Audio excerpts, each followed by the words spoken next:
Shalom, salam damai sejahtera Bapak Ibu, Saudara dan Saudariku seiman.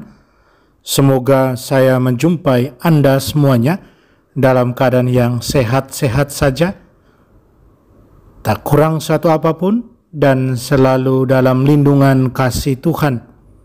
Senang berjumpa kembali dengan Anda dalam permenungan harian Sabda Tuhan, Embun Sabda, di hari Rabu 9 Juni 2021. Mari kita siapkan hati kita, siapkan diri kita untuk mendengarkan dan merenungkan sabda Tuhan. Tuhan sertamu dan sertamu juga. Inilah Injil Yesus Kristus karangan Santo Matius. Dimuliakanlah Tuhan.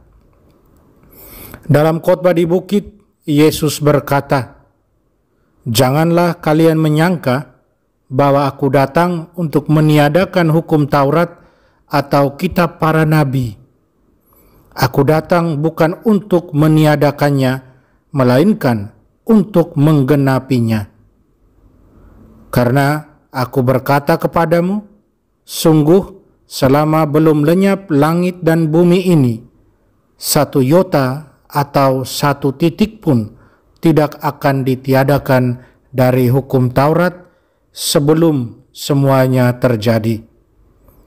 Karena itu, siapa yang meniadakan salah satu perintah Taurat, sekalipun yang paling kecil, dan mengajarkannya demikian kepada orang lain, ia akan menduduki tempat yang paling rendah di dalam kerajaan Allah. Tetapi siapa yang melakukan dan mengajarkan segala perintah Taurat, ia akan menduduki tempat yang tinggi di dalam kerajaan surga." Demikianlah Injil Tuhan. Terpujilah Kristus. Saudara dan saudariku seiman, saya ajak Anda merenungkan Yesus datang ke dunia untuk menggenapi, untuk menyempurnakan hukum yang ada, hukum Taurat yang tentunya dimaksudkan di sini. Saudara dan saudariku, ada banyak hukum tertulis yang ada di negara Indonesia tercinta ini.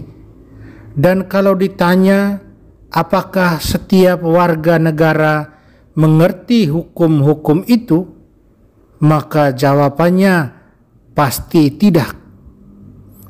Dan butuh waktu bertahun-tahun untuk setiap warga negara bisa mengerti dan memahaminya. Mereka yang belajar hukum saja butuh waktu yang cukup banyak dan konsentrasi untuk mengerti hukum-hukum yang ada. Ilustrasi singkat ini menunjukkan betapa banyaknya hukum yang harus dipatuhi dan ditaati oleh setiap warga negara Kesatuan Republik Indonesia ini. Saudara dan saudariku dalam Tuhan, hal yang sama terjadi ketika orang menyebut hukum Taurat. Hukum Taurat memberi kesan sangat legalistis. Itulah sebabnya pada banyak tempat dalam Injil, Yesus seringkali melanggar hukum Taurat, seperti menyembuhkan orang sakit pada hari Sabat, tidak mencuci tangan sebelum makan, atau membiarkan murid-muridnya memetik gandum pada hari Sabat. Karena itu, orang merasa heran ketika di dalam Injil hari ini Yesus mengatakan, "Jangan kamu menyangka bahwa aku datang untuk meniadakan hukum Taurat atau kitab para nabi. Aku datang bukan untuk meniadakannya, melainkan untuk menggenapinya." Tentu ada orang yang berpikir bahwa perkataan itu mestinya bukan berasal dari Yesus, mengingat ada begitu banyak pelanggaran yang dilakukan oleh Yesus terhadap hukum Taurat, hukum Sabat. Tetapi tentu saja hal itu tidak benar, terutama setelah orang melihat apa yang dimaksudkan Yesus ketika mengatakan hal tersebut. Saudara dan saudariku terkasih dalam Tuhan, terus apa yang dimaksudkan oleh Yesus ketika dia mengatakan hal tersebut di atas? Perlu diketahui bahwa orang-orang Yahudi menyebut hukum untuk 4 kategori. Pertama, mereka menyebut hukum untuk ke-10 perintah yang diberikan Yahweh melalui Musa. Kedua, mereka juga menyebut hukum untuk ke-5 buku pertama di dalam kitab suci yang biasa disebut Pentateuch. Ketiga, mereka menyebut hukum dan kitab para nabi untuk seluruh isi kitab suci Perjanjian Lama. Keempat, mereka juga menyebut hukum untuk setiap tradisi lisan dan peraturan yang dibuat oleh para rabi. Saudara dan saudariku, adalah hukum dalam pengertian yang keempat, yakni tradisi lisan dan peraturan yang diciptakan oleh para guru Yahudi itu yang sering kali ditentang dan dilanggar oleh Yesus. Alasannya adalah karena melalui tradisi lisan dan peraturan yang dibuat, para guru agama Yahudi membawa hukum Taurat keluar dari maksudnya yang paling asli. Hukum Taurat yang ada mula-mulanya hanya meletakkan prinsip-prinsip dasar tentang pedoman hidup, dan itu diturunkan ke dalam peraturan-peraturan yang sangat mendetail yang kadang-kadang tidak dimaksudkan oleh hukum Taurat itu sendiri. Dan itu yang dibuat oleh para guru, para rabi. Mereka melupakan apa yang esensial dari hukum Taurat itu. Contoh, perintah tentang menguduskan hari Sabat. Tujuan dari hukum ini adalah menyucikan hari Sabat dengan tidak bekerja. Tetapi dari hukum itu telah dibuat peraturan turunan sampai kepada tidak boleh berbuat sesuatu pada hari Sabat, termasuk berbuat baik. Yesus yang menyembuhkan orang pada hari Sabat dianggap telah melakukan pelanggaran hukum Sabat karena menyembuhkan adalah melakukan pekerjaan. Dan ada banyak contoh lain lagi di mana prinsip-prinsip dasar telah diturunkan kepada peraturan-peraturan yang bahkan bertentangan dengan prinsip-prinsip dasar hukum itu sendiri. Saudara dan saudariku dalam Tuhan, ketika dalam Injil hari ini Yesus mengatakan bahwa dia datang untuk menggenapi, untuk menyempurnakan hukum Taurat, maka yang dimaksudkannya adalah dia datang untuk mengembalikan hukum Taurat kepada substansi atau kepada intisarinya. Intisari dari hukum Taurat ada dalam kitab Ulangan dan kitab Imamat. Dalam kitab Ulangan bab 6 ayat 45 dikatakan, "Dengarlah hai orang Israel, Tuhan itu Allah kita, Tuhan itu Esa. Kasihilah Tuhan Allahmu dengan segenap jiwamu dan dengan segenap tenagamu."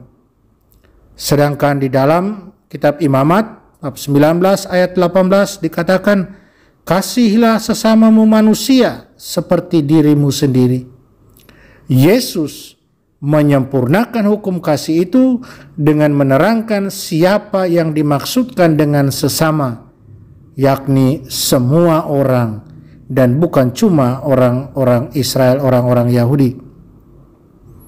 Saudara dan saudariku yang terkasih dalam Tuhan Yesus, melalui Injil hari ini, Yesus ingin menunjukkan kepada kita cara menginterpretasi hukum secara tepat. Kita tidak boleh berhenti pada apa yang tertulis dalam hukum, tetapi juga memahami maksud di balik hukum itu. Semua hukum yang bertentangan dengan hukum kasih tidak patut untuk diikuti. Hukum terbesar, sebagaimana diutarakan oleh Yesus dalam Injil, adalah mengasihi Tuhan dan sesama. Semoga oleh inspirasi Injil hari ini, kita senantiasa terus berbuat baik kepada Tuhan dan sesama sebagai perwujudan hukum kasih. Semoga kita terus berjuang untuk melakukan kasih dalam setiap kesempatan, sampai pada kesempatan tersulit sekalipun. Semoga. Mari kita berdoa, mohon kekuatan dari Tuhan agar kita mampu melaksanakan hukum kasih. Bapa Surgawi, Allah yang berbelas kasih, terima kasih, penuh syukur kami haturkan kepadamu untuk cinta kasih-Mu yang penuh misteri kepada diri kami masing-masing. Engkau telah menyediakan segala sesuatu yang kami perlukan untuk menyenangkan-Mu dalam Putra-Mu Yesus Kristus. Yesus adalah sumber kehidupan bagi semua orang yang mengasihi Engkau. Amin. Mari kita mohon berkat dari Tuhan, saudara dan saudariku. Tuhan sertamu dan sertamu juga. Semoga kita sekalian, semua orang yang kita sayangi, cintai, kasihi, serta segala usaha dan kerja kita dilindungi, dibimbing, dan diberkati Allah yang Maha Kuasa, Bapa dan Putra dan Roh Kudus.